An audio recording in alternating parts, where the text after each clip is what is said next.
Boa noite, irmãos. Graça e paz. Saúdo a todos os irmãos com a graça e com a paz de Cristo. Estamos iniciando aí mais um estudo da Palavra de Deus. Hoje falando sobre cristão e esperança encontrando ateu e a terra encantada.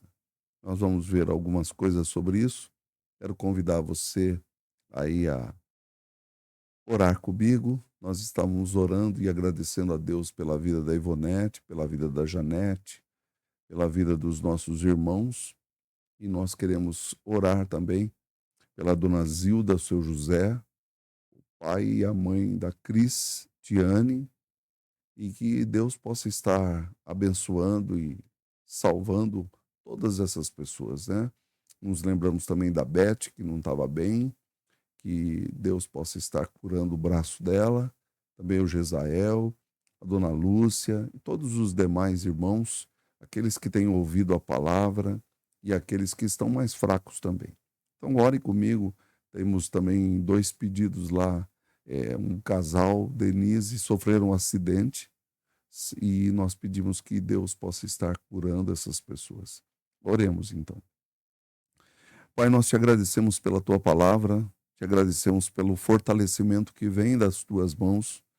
Pedimos que o Senhor perdoe os nossos pecados, mas também atenda, ó Deus, as nossas orações que nós fazemos por nossas famílias, fazemos pelo nosso país, fazemos sempre, ó Deus, pelos governantes, aqueles que estão nos liderando.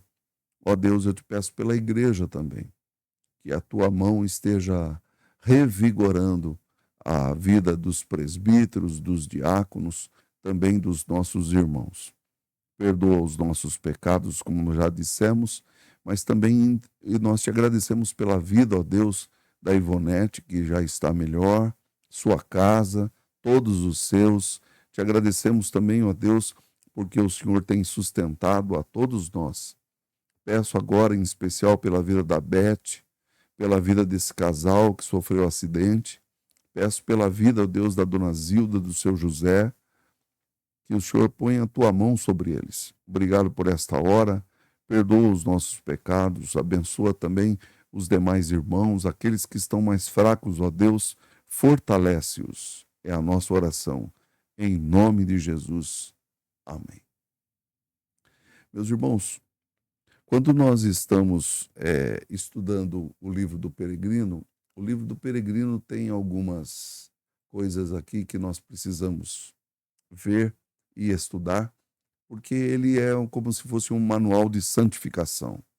Muitas pessoas, às vezes, acham a, a maneira como o Peregrino foi escrito, assim, um livrinho assim de conto de história. Não, não, tem muita coisa da Bíblia.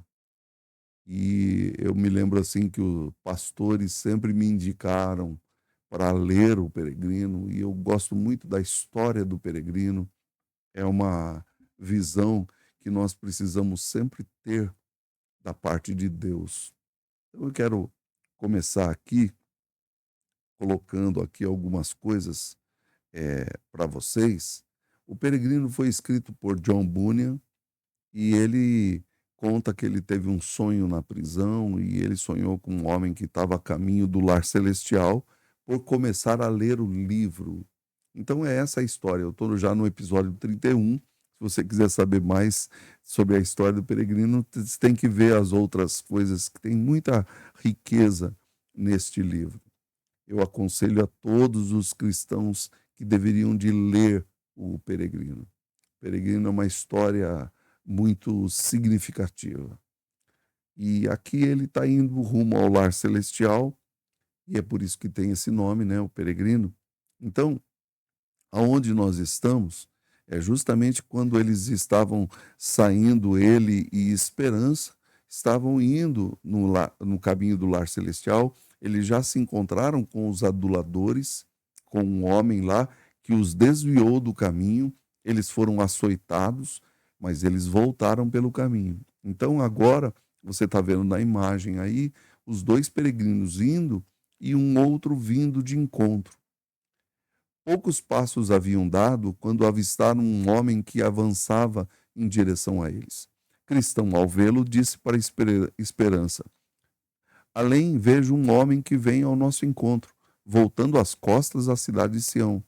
Esperança: bem o vejo, estamos apercebidos, não seja ele outro adulador. Tendo chegado junto deles, Ateu, assim chamava o recém-chegado, perguntou-lhes para onde se dirigiam.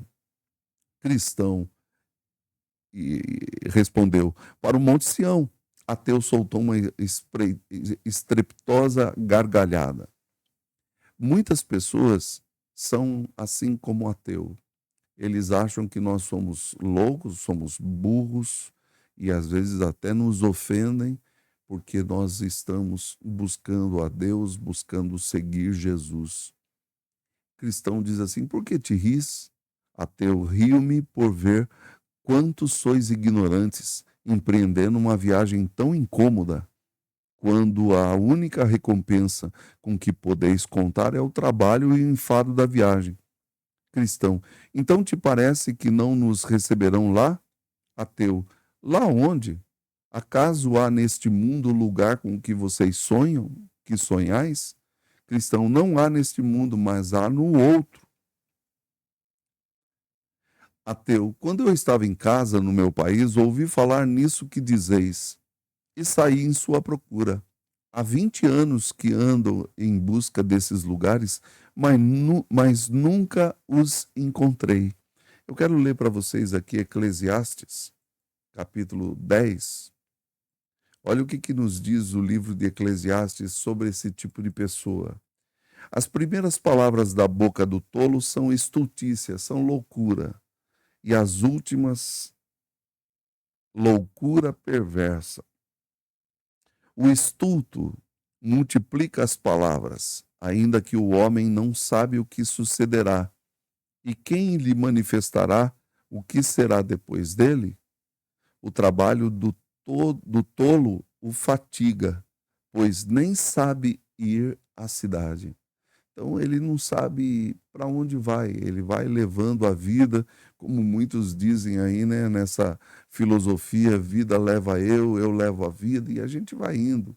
Não, nós que somos cristãos, nós estamos indo para a cidade celestial. Cristão diz assim: pois nós ouvimos e cremos que esses lugares existem e que poderemos achá-los. Ateu responde: se eu não tivesse também acreditado, não teria ido tão longe em sua procura.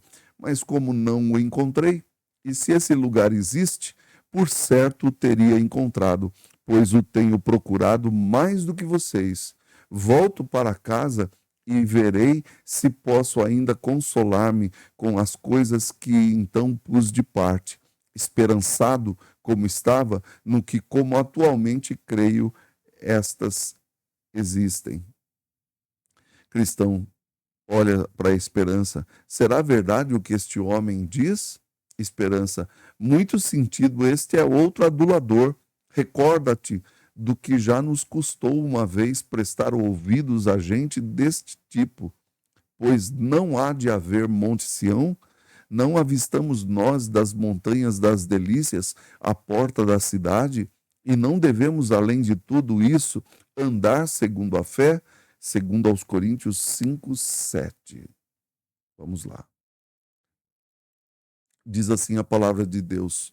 O apóstolo Paulo diz aos Coríntios: visto que andamos por fé e não pelo que vemos.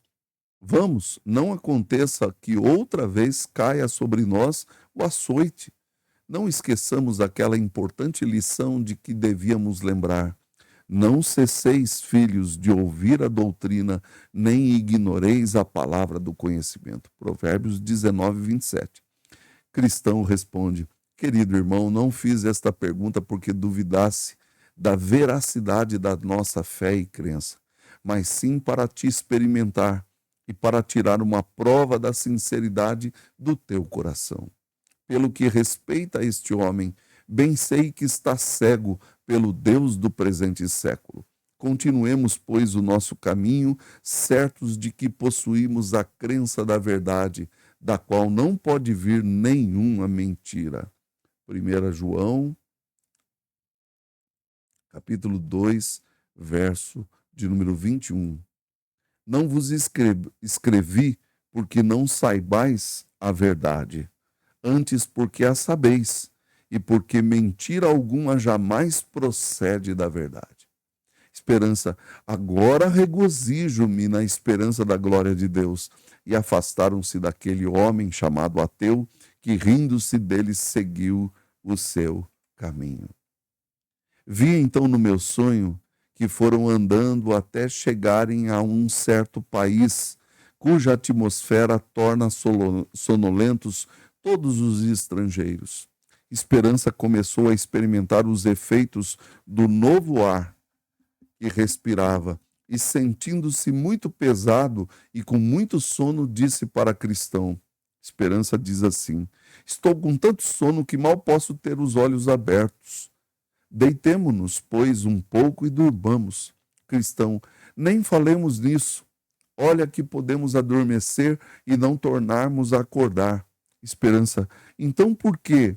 Irmão, o sono é doce para quem trabalha. Se dormirmos um bocado, levantar-nos-emos refrigerados.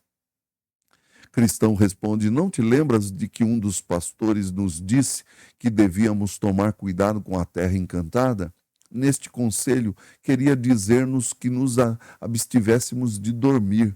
Não durmamos, pois, mas velemos e sejamos sóbrios. 1 Tessalonicenses 5:6. Esperança, reconheço o meu erro e vejo que se estivesse sozinho, teria corrido o perigo de morrer. Bem dizia o sábio, melhor é estar em dois juntos do que estar um só. Eclesiastes 4:9. A tua companhia tem sido um bem para mim, o que já é uma boa recompensa para o meu trabalho. Cristão, então, para não adormecermos, comecemos um bom discurso. Vamos conversar. Meus irmãos, aqui eu quero fazer apenas uma colocação. A importância da igreja, a importância de estarmos juntos. Um graveto é fácil de quebrar, mas vários é muito difícil.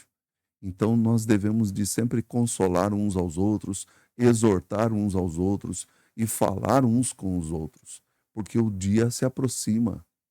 A noite vem e muitas pessoas estão aí dormindo nas suas vidas. Então eles começam a conversar. Esperança, da melhor boa vontade. Cristão, por onde começamos? Esperança, por onde Deus começou para conosco. Faça você o favor de começar. O cristão diz assim: vou então fazer-te uma pergunta. Como chegaste a pensar em fazeres o que estás fazendo agora? Esperança, quereis dizer como cheguei a pensar no bem da minha alma? Sim, era essa a minha intenção. Então, Esperança diz: havia já muito que eu me deitava no gozo das coisas que se viam e se vendiam na nossa feira da vaidade. Coisas que, segundo creio, agora me teriam sepultado na perdição e na destruição, se tivessem continuado a praticá-las. Cristão, e que coisas eram essas? Esperança diz: eram os tesouros e riquezas deste mundo. Também me deleitava muito no bulício e embriaguez, a maledicência, a luxúria, a infração do dia do Senhor e muitas outras coisas que todas tendiam à destruição da minha alma. Mas por fim, ouvindo e considerando as coisas divinas de que tu me falaste, do nosso bom e querido irmão fiel, que morreu por sua fé e vida exemplar na feira da vaidade, vim a concluir que o fim de todas as coisas é a morte. Eu vou ler aqui para vocês Romanos, capítulo 6, versículos 21 ao 23. Naquele tempo, que resultados colhestes? Somente as coisas de que agora vos envergonhais, porque o fim delas é morte. Agora, porém, libertados do pecado, transformados em servos de Deus, tendes o vosso fruto para a santificação, e por fim a vida eterna.